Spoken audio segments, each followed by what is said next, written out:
Hey everybody, it's time to swing. We're still swinging, and I'm your host, Thomas. In the Date family, we got female correctional officers who forgot the cameras was on, and they did some pretty peculiar things. And Jenise Hart says she a goat. You know what I'm saying? She getting right down to it. So without further ado, family, let's get into it. This officer was caught on camera doing the unthinkable with an inmate, while this cop sent indecent pictures to not one but two underage inmates. Here's a look into some instances when cops forgot they were being monitored in the station. Kawana Jenkins. During a standard shakedown at the Fulton County Jail, officers meticulously searched the cells for any contraband. These searches are routine, aimed at maintaining security and order within the facility. But on this particular day, what they found was far from ordinary. Among the items confiscated by officers during the search was a contraband cell phone. Such devices are strictly prohibited within the jail, as they can be used for illicit communication and activities. But this cell phone held something far more incriminating than anyone could have anticipated. Upon examining the contents of the phone, officers discovered a sexually explicit video. The video showed 36-year-old Kawana Jenkins, a detention officer, engaged in a lewd act with an inmate. In the video, Jenkins can be seen sitting in her uniform in one of the facility's offices, and a man's finger appears near her mouth. She then performs a sexual act on the man's finger before the video abruptly ends. The discovery of this video was followed by swift action by the Fulton County Sheriff's Office. An investigation was launched, and it was soon discovered that the man in the video with Jenkins was an inmate. The inmate in question was identified using the tattoos on his arm that are visible in the video. It turned out that the two were in some sort of relationship because Jenkins was in the habit of showering the inmate with gifts and had even gifted him a pair of Cartier glasses on one occasion. While the investigation was ongoing, Sheriff Pat Labonte, committed to transparency and accountability, addressed the media in a press conference. In his statement, he emphasized the importance of upholding the law and the ethical standards expected of all employees. As Sheriff of Fulton County, I am committed to transparency and to holding each and every employee accountable to the oath they have taken to protect and serve our community. The actions of this one individual are certainly not a reflection of the men and women of the Fulton County Sheriff's Office. In the aftermath of the incident, Jenkins was immediately fired, arrested and charged with improper sexual contact, cruelty to inmates, and several other crimes related to her actions. Gemma Cowperthwaite. Gemma Cowperthwaite was once a respected correctional officer at the St. Clair County Sheriff's Office. Known for her dedication and professionalism, she was a model officer who took her responsibilities seriously. However, everything changed in July 2014 when she met a young inmate with a long history of criminal activity. The inmate, whose identity remains protected, had a rap sheet filled with 9 felony convictions, primarily for fraud. Despite the inmate's criminal background, Gemma found herself drawn to her. What started as casual conversations soon evolved into something more personal. According to Gemma, the inmate asked if she could contact her outside of the facility, and she agreed to share her contact information despite knowing that it was a breach of conduct. The inmate began to call Gemma frequently, asking for various favors. Gemma, believing she was helping someone in need, agreed to drive the inmate to work and even allowed her to use her house to shower during lunch breaks. However, what Gemma saw as acts of kindness, the law saw as an extreme abuse of power. It is possible that at some point, the relationship between Gemma and the inmate deepened, turning not just romantic but sexual. Any relationship between an officer and an inmate, even if consensual, is an extreme abuse of power. Inmates cannot consent in any formal manner to relations with guards or officers because allowing such relationships would lead to total chaos. The relationship between the correction officer and the inmate who had caught her eye took a darker turn when the inmate accused Gemma of sexual assault. Gemma vehemently denied the allegations, claiming there was never a sexual side to their relationship. However, the evidence presented painted a different picture. An internal investigation was officially launched on April 18, 2015, after the relationship between Gemma and the inmate was reported. Gemma was placed on administrative leave during the investigation. Shortly after, she was fired from her position. During the investigation, the inmate testified that the relationship had taken place at Gemma's home while she was on work release. Her team argued that Gemma had abused her position of power to manipulate the inmate. Gemma, on the other hand, claimed she was the one being manipulated. A criminal investigation followed the internal probe, leading leading to a warrant for Gemma's arrest on April 24th. She was charged with second-degree criminal sexual conduct, a felony with a lengthy sentence. In a bid to avoid being locked away for a long time, Gemma took a plea deal and pleaded guilty to sexual assault with intent to commit penetration. On July 6, 2015, Judge Daniel Kelly sentenced Gemma to 10 months in jail, with 4 months suspended upon payment of fines and court costs. But that's not all. She will also spend the rest of her life on the sex offender registry. Even behind bars, Gemma held on strongly to the belief that she had been manipulated and referred to her relationship with the unnamed inmate as the biggest mistake of her life. Caitlin Gomez. It all started on a seemingly ordinary day at the Pinellas Regional Juvenile Detention Center. Staff members were conducting routine checks when they stumbled upon something truly shocking. Hidden within the bed of a 16-year-old inmate were 10 letters, each more disturbing than the last. These letters, written by none other than Sergeant Caitlin Gomez, detailed an inappropriate and illicit relationship that had developed between her and the young inmate. The discovery of these letters was nothing short of a bombshell. The letters were immediately handed over to the authorities, and an investigation was launched by the Pinellas County Sheriff's Office. The first thing investigators discovered was that the contents of the letters were explicit and left little to the imagination. The handwritten messages described in graphic detail what would take place during the first sexual encounter between Gomez and the inmate and revealed an ongoing relationship that had developed while the teen was incarcerated. The letters were not just a one-time lapse in judgment. Instead, they painted a picture of a calculated and premeditated affair. As the detectives delved deeper into the investigation, they discovered a photo of Caitlin Gomez in the inmate's cell. This further confirmed the inappropriate relationship and added another layer of evidence against her. The photo, along with the letters, was a clear indication that Gomez had crossed a line that should never be crossed. Gomez had been hired as a sergeant on January 5, 2024. Just 3 weeks into her assignment, she was placed in charge of a pod that included the 16-year-old inmate. It was during this time that the relationship between the two began to develop. Despite being instructed not to be alone with any of the juveniles, Gomez was seen one-on-one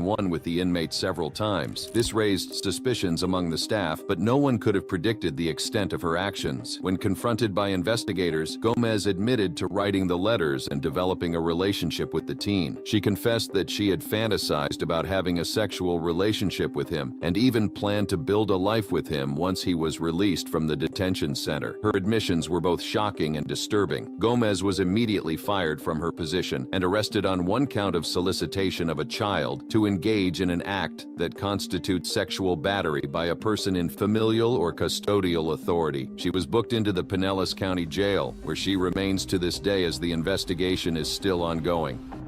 Zuleika Santiago.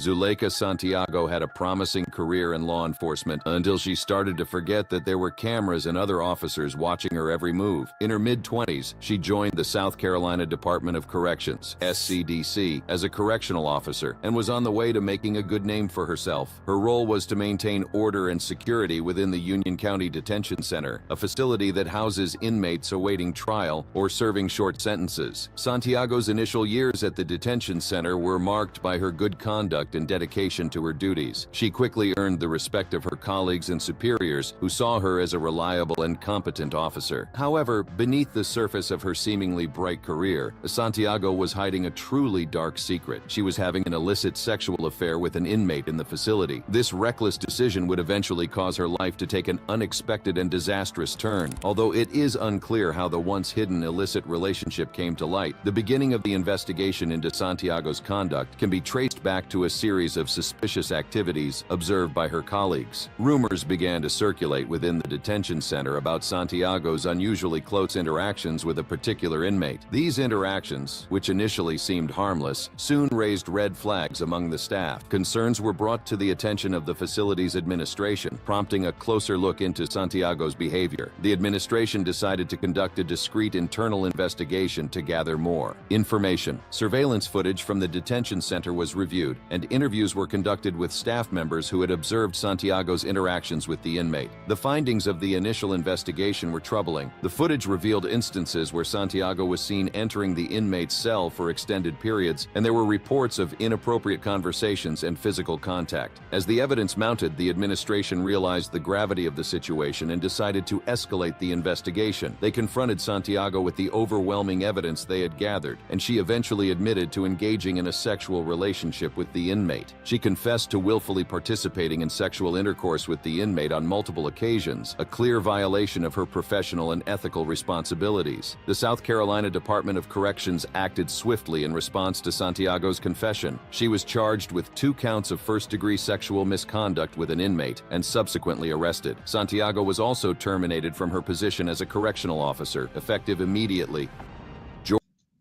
She wasn't too bright, was she, fam? Jordan Traynor. In June 2018, Jordan Traynor, a prison officer from Wakefield, West Yorkshire, started working at Wetherby Young Offenders Institution. Traynor, who was married at the time, quickly developed a flirtatious relationship with one of the 17-year-old inmates. This relationship would soon spiral out of control, leading Not the kids. to a series of shocking events. Prosecutor Jonathan Sharp detailed the progression of this illicit relationship at Leeds Crown Court. He said Traynor was aware that the inmate had a mobile phone, and she began sending him sexualized messages. These messages quickly escalated into something much more scandalous. Traynor started taking sexualized photographs of herself, and in a particularly bold move, printed copies of these photographs at her place of work before handing them to the boy. But it didn't stop there. Traynor also smuggled several parcels into the institution, including suspected phones, both for the inmate and, upon his request, for other inmates. As if one illicit relationship wasn't enough, Traynor also got involved with a second 17-year-old inmate in the same manner. She started sending him sexualized text messages and photographs. Their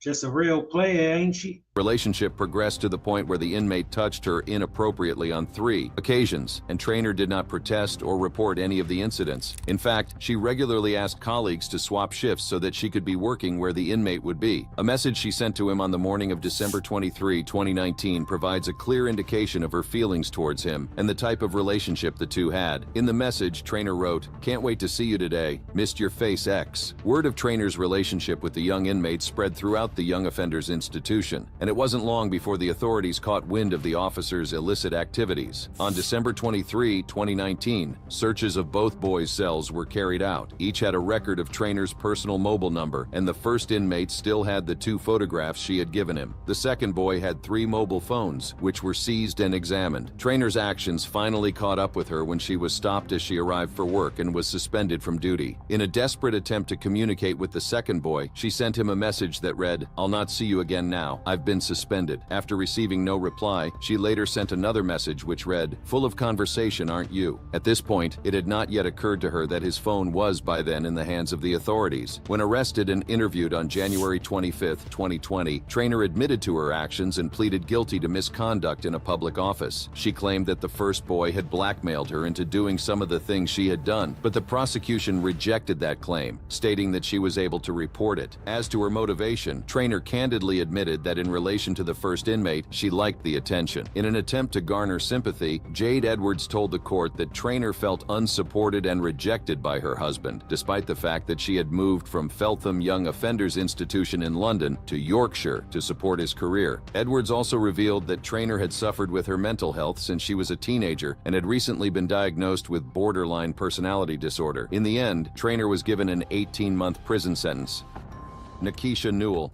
Nakisha Newell's story began in 2017 when she was employed as a corrections officer at Butler County Jail in Ohio. Known for her professionalism and dedication, Nakisha was a trusted member of the staff. However, beneath the surface, a different narrative was unfolding, one that would eventually lead to her downfall. Nakisha's life took a dramatic and unexpected turn when she began an illicit relationship with an inmate. The inmate, whose identity remains undisclosed somehow, managed to gain Nakisha's trust and affection. The relationship between the two quickly escalated into a sexual encounter, which took place within the confines of the jail. The sexual relationship between Nakisha and the inmate was not a one-time occurrence. In fact, it became a regular part of their interactions, with Nakisha using her position to set up these encounters. The inmate, aware of the power dynamics at play and what he stood to gain, did not hesitate to create a bond with Nakisha that was both dangerous and forbidden. As their relationship deepened, Nakisha began to take greater risks. She smuggled contraband items into the jail,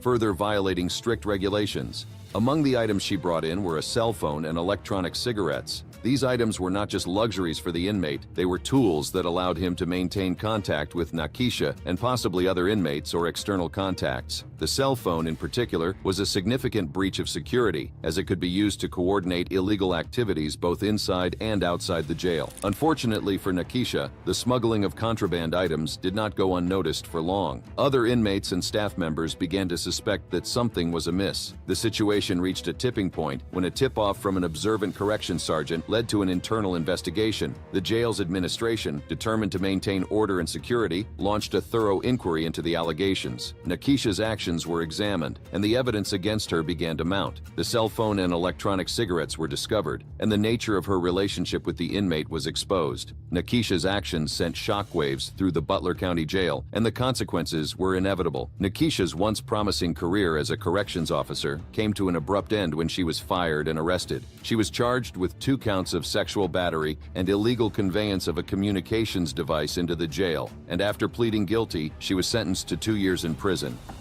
Emery Waller. Emery Waller began her career with the Arizona Department of Juvenile Corrections in January 2019. At just 25 years old, she was tasked with overseeing young offenders at Adobe Mountain School in Phoenix. Little did anyone know that she would soon land herself in a scandal that would not only shock the community, but also ruin her budding law enforcement career. Among the many young offenders under her supervision was an 18-year-old parolee who had recently been released from Adobe Mountain School. This young man, whose identity remains undisclosed due to legal reasons, was living in a residential home for juvenile offenders. It was here that Waller's inappropriate relationship with him began to take shape. The relationship between Waller and the former inmate initially came to light through a series of explicit Snapchat messages. On January 6th, a fellow youth corrections officer who had been suspicious of Waller's behavior stumbled upon these messages. The content of the messages was sexually explicit and left no doubt that Waller and the former inmate were involved in a relationship. The youth corrections officer who had uncovered the illicit affair wasted no time in reporting the situation to her superiors. Under Arizona law, it is illegal for anyone employed by the Department of Juvenile Corrections to engage in any sexual act with an offender who is under the supervision of the department. This law is designed to protect vulnerable individuals from exploitation and abuse by those in positions of authority. As the investigation unfolded, more details about the nature of Waller's relationship with the former inmate began to emerge. The explicit Snapchat messages were just the tip of the iceberg. Investigators soon discovered that the relationship had been ongoing for several months. On January 9th, a special investigator visited the former inmate at his group home in Phoenix. During the interview, the young man admitted to having sexual intercourse with Waller. A parole search of the young man's room uncovered even more damning evidence, including nude photos and videos of Waller on his cell phone. The investigation didn't stop there. Investigators also searched Waller's phone and found multiple sexually explicit pictures and videos of both her and the former inmate. As the investigation into Emery Waller's inappropriate relationship with the former inmate gained momentum, the authorities took swift action to uncover the full extent of her. During the interview, Waller was questioned about her interactions with the former inmate. Initially, she attempted to downplay the nature of their relationship, but the investigators were armed with substantial evidence, including the explicit messages and the young man's confession. In a desperate bid to cover up her actions, Waller requested a restroom break. Unknown to the investigators, she had smuggled an Apple Watch into the interview. Once inside the restroom, Waller used the watch to contact her roommate, instructing her to call the former inmate and tell him to deny and delete everything. This attempt to tamper with evidence only added to the gravity of the situation. Investigators quickly discovered Waller's actions and documented her use of the Apple Watch as an effort to obstruct justice. Faced with overwhelming evidence and the additional charge of tampering with physical evidence brought on by her actions, Waller eventually admitted to the relationship. She confirmed that she had engaged in inappropriate conduct with the former inmate. The legal proceedings that followed were swift and decisive. Waller was arrested on suspicion of unlawful sexual conduct, conveying contraband in a juvenile facility, and tampering with physical evidence. Tina Gonzalez. Tina Gonzalez was a young and ambitious correctional officer, just 26 years old, when she began working at the Fresno County Jail in California. Tina quickly earned the respect of her colleagues and superiors and was in the process of building a successful law enforcement career. However, Tina was hiding a secret that would eventually lead to her downfall. It all started in early 2020 when Tina first encountered and became friendly with a particular inmate serving time for various offenses. He was a charismatic individual, known for his ability to charm those around him. As the weeks went by, Tina found herself drawn to the inmate in ways she couldn't explain. Their conversations became more personal, and Tina started to share details about her life outside the jail. Before long, the relationship between Tina and the inmate took a forbidden turn, and the two began engaging in intimate acts within the confines of the jail. They would meet in secluded areas, away from the prying eyes of other inmates and staff. Tina knew she was risking her career and freedom, but at the time she didn't seem to care. It wasn't long before the inmate began to manipulate Tina into smuggling contraband items into the jail. He convinced her that he needed certain items to make his life behind bars more bearable. At first, Tina was hesitant, but she eventually gave in. She started small, bringing in items like cigarettes and snacks. As their relationship grew stronger, so did the inmate's demands. He began asking Tina to smuggle more dangerous items like cell phones and drugs. Tina complied with his requests. She would carefully plan her smuggling operations, ensuring that she avoided detection by the jail authorities. Despite her best efforts to keep their affair and smuggling activities hidden, Tina's actions did not go unnoticed. Someone who had uncovered the truth about the illicit affair sent in an anonymous tip to the jail. He places a mobile phone on a shelf facing the door, ensuring the camera has a clear view of the room. This setup indicates that Hogg clearly intended to capture what was about to unfold. Hogg then wanders around his surfaced that Tina had cut a hole in her uniform to give the inmate easy access to her body, and that on one occasion she had been intimate with him in presence of about 11 other inmates. Faced with the undeniable truth, Tina eventually admitted to engaging in a sexual relationship with an inmate and smuggling various items into the jail for him. She was subsequently arrested. In June 2021, Tina Gonzalez was found guilty on multiple charges, including sexual misconduct with an inmate, smuggling contraband, and conspiracy to distribute prohibited items within the jail. The judge sentenced her to 2 years and 7 months in prison. Rachel Wilson. At the time that Rachel Wilson made the mistake that would eventually cost her her job, she was a relatively new prison officer at HMP Addywell, a privately run prison in Scotland. She had only been on the job since the spring and was still in her probation period. Little did she know that her actions would soon make headlines and spark a major controversy. Kevin Hogg, the inmate who would make headlines along with Rachel, was no stranger to the prison system. Serving a 3-year sentence for traffic offenses, Hogg was known among inmates and staff alike. But it wasn't his criminal record that would make him infamous. It was his bold move to film a forbidden encounter with a prison officer. The incident in question was captured in a 79-second video that has since been shared widely among prison inmates and staff. The video begins with Hogg in his white-walled modern cell. He places a mobile phone on a shelf facing the door, ensuring the camera has a clear view of the room. This setup indicates that Hogg clearly intended to capture what was about to unfold. Hogg then wanders around his cell, taking a swig of water, seemingly to freshen up his mouth. A few seconds later, Rachel Wilson appears at the cell door. The two can be heard whispering to each other, and then without much delay, Hogg grabs Wilson for a passionate kiss. When they are finished, Hogg can be heard saying, "That's what I wanted." This statement, captured on video, would later fuel speculations about his motives. After Wilson leaves the cell, Hogg stops recording. The video quickly began to make its rounds among inmates and staff, not just at Addywell, but also at other prisons, including Barlinnie in Glasgow. The footage was shared by Hogg so he could get bragging rights, according to prison insiders. As the scandalous video of Rachel Wilson and Kevin Hogg circulated, it didn't take long for speculations to start rolling in. One of the theories was that Rachel Wilson had been blackmailed by Hogg into kissing him, but this was not the case. A source at Addywell Prison stated, if this was an unwanted approach, then she could have pressed her panic button, but she didn't, proving that she was a willing participant. Shortly after the video began to circulate, the West Lothian prison put out a statement confirming that Rachel Wilson no longer worked for them. Going against the code of conduct is never a good choice, and these cops learned that the hard way. Check out any of our other videos. Well, family, those ladies forgot the cameras was rolling. But next up, we got Jenise Hart.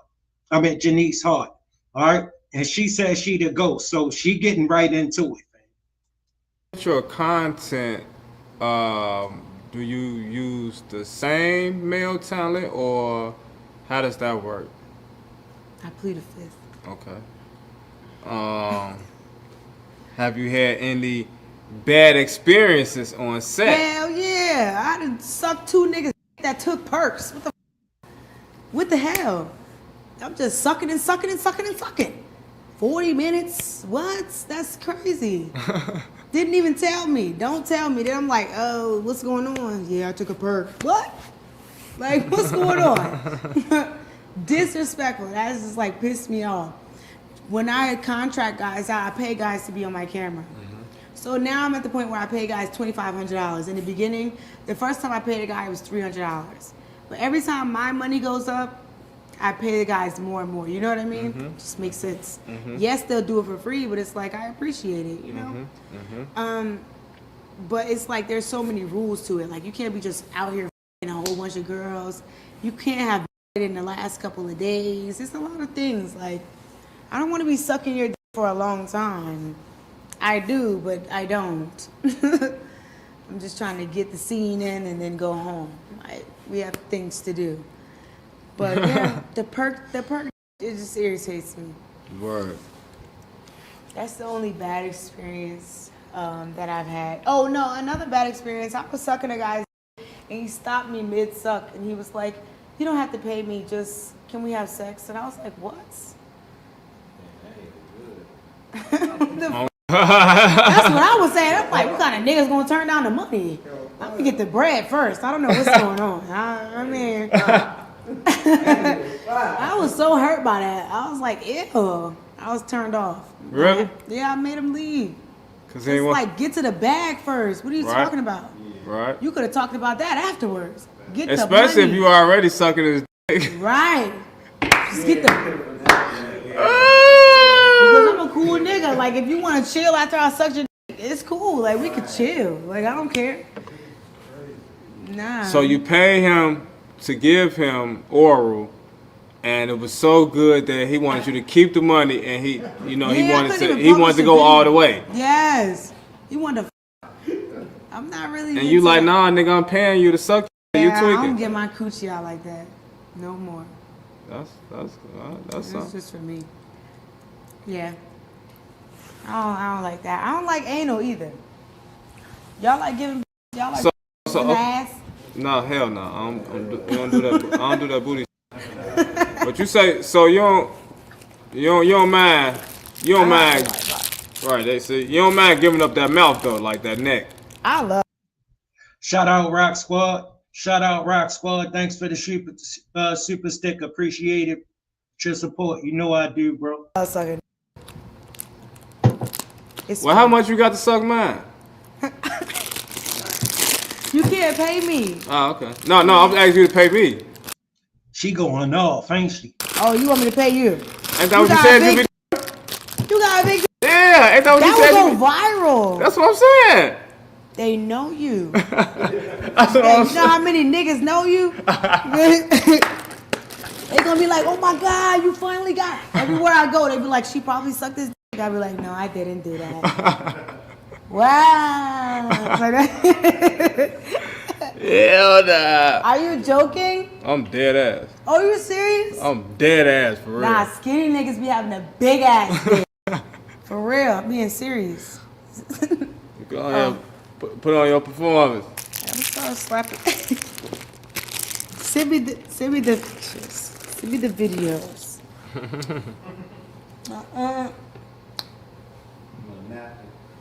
Yeah. Just some hand sanitizer. I don't even need a napkin. Right there. Yo, she is off the chain, ain't she? No, I'm just. It's spit all over the bottle now. What? Did you guys see that video when I sucked that bottle? Wow. She doing it like that. Oh, this bottle sucks in too. It was a glass bottle. That's crazy. Well, when I suck it like that, it just goes right down my throat, like a vacuum. Have you ever been in the throat? Like in the throat? Like in it, because it's like a pop. Like you gotta pop down there. Are you lying? It's like a little rim you gotta pass. Yes, it really is. I'm serious. Have you? Y'all niggas ain't even. I'm just. I just wanted to give you guys a tutorial. Don't give us no tutorial. I don't think anybody in this can suck a dick. I hope not. We're gonna wrap this interview up before they think it's that. That's how I drink too. Damn. Just gotta. Yeah. All right. So you swallow, don't spit. I do both. Okay. It just all depends on what guy wants. Oh, okay. What man don't want you to swallow? What he wants you? I don't think a lot of men have been to the point where it's like they in the mouth or in the throat. Really? Have you guys from head? There's a lot of men. I like to get the niggas that never nutted. Yeah, me. I ain't never did it before. You already said you did. I love to get the niggas that never nutted because now it's like. Hell no. Oh, look at us be lying. He ain't never did. Oh, you want him to try it? I'm f***ing dead. You never did it? Oh no, y'all is crazy. I'm trying to see what that be like. The only thing is you have to have a chart. I did want to come out here. I wanted to do a elevator video, like suck a nigga in the elevator, but I didn't reach out to anybody to figure it out. But I could suck one of y'all. But you guys gotta come to Baltimore because I'm opening a bunch of Brothels. Dang, I want to open a brothel so bad. And it's so many bitches that's like, I'll suck dick for you, Jenise. And it's like, really? Yeah. Yeah. That's so cool, right? Like, yeah, suck my man's dick. Like, Yeah, you probably gotta hit Vegas. Huh? Go to Vegas. They be lined up by rush hour. They in Vegas for I've sure. never been to Vegas. Oh yeah, go to Vegas. You need to go to Vegas. I want my own brothel with like sexy black women. They probably don't got that. You ain't never been to Vegas? They got black women doing it? Is you trying to go to Vegas? Yeah. We can go to Vegas tomorrow. No, we can't because I love to gamble. See, I ain't trying to do all that. I love gambling. Yeah, I got sucking dollars. I love gambling. I got sucking paper. I love it. I gamble way too much. Hell no. I like that. That was good. I like that. No, but I'm so serious though. I'll be dead ass too. Like I'll be joking, but I'll be LBS. You know what that mean? When you texting LBS, laughing but serious. I don't know that one. I never knew what that meant. Yeah. When you Google it, it doesn't tell you that. Like some It of the, don't? yeah, it It's gonna doesn't. say pounds if you put I don't know. LBS. It doesn't tell me what it is, but I Google every abbreviation and it'll tell me what it is. But that was one that I couldn't find. Really? Yeah. What does I LBS just put, mean? I hope I don't. They throw talking about up. pounds, right? Why do we say L? See? I mean, nah, you're right. I guess that's from Chicago. I don't know. But if you put LOL or LMAO or what the f did I Right. just? Okay, here you go. G2G. What does LBS stand for? Slang on Google. It say laughing but serious. Oh, slang. Why does it have to be slang? I mean, cause I guess Black people are very marketable. Oh my god. you feel like slang is like a black people term. Yeah, slang. For sure, right? Yes. Slang, like you don't feel thug. like that? No, for sure. Slang. I feel like we at the top. Slang. I Some shit black people say. Slang. That's what slang is. yeah, Black people say. that's it. Well, let the people know where to find you at on social media, where to subscribe to your OnlyFans, stuff like that. Please follow me on Funny Ass Jenise and like all my shit, comment and share. I all the porn stuff. I'm already rich there. I want to make my next million on comedy. That's what I want to do. Right. I don't want to make another million in porn. You know what I mean? That's what's up. So yeah, I took a break last year, a whole year off. I had a baby. I tried the mother thing. I tried the wife thing. But I'm back to throwing. And you say, I heard you say before we start recording that Somebody thought that was a good idea. your first comedy show is coming up soon. Oh my gosh, it's in Columbus, Ohio, you guys. I don't even know where it's at. But it's February 11th. All I know is I'm so nervous. I don't know. I don't know how the people are gonna take me. Bro, I ain't know shit with somebody, man. I don't know what to do. I know what to talk about, but I don't know what to do. I'm so So it's gonna be a stand up. it's stand-up comedy. And you've never done stand up before. I've never done stand-up. Well, stand up is a challenge. I've never done it, but I know it is a challenge. Yeah, I went to like my second show and I seen somebody get booed a little bit. And I was like, that's me. I'm gonna start throwing hands because people got me fucked up, dog. If somebody starts booing me, I just start sucking dick. Then they gonna be like, wow. So,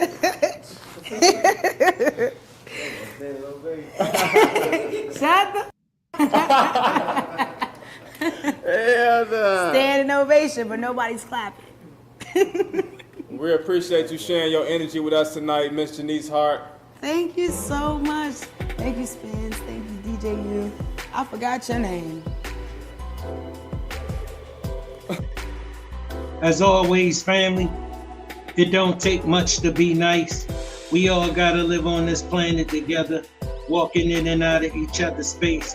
Respect is important. Like the program, share the program. If you're not a subscriber, please subscribe. Look, I know it's not many people in here, family. I'm kicked out of the algorithm, and I don't know when YouTube will be letting me off punch. So make sure you hit that like button. Still swinging out.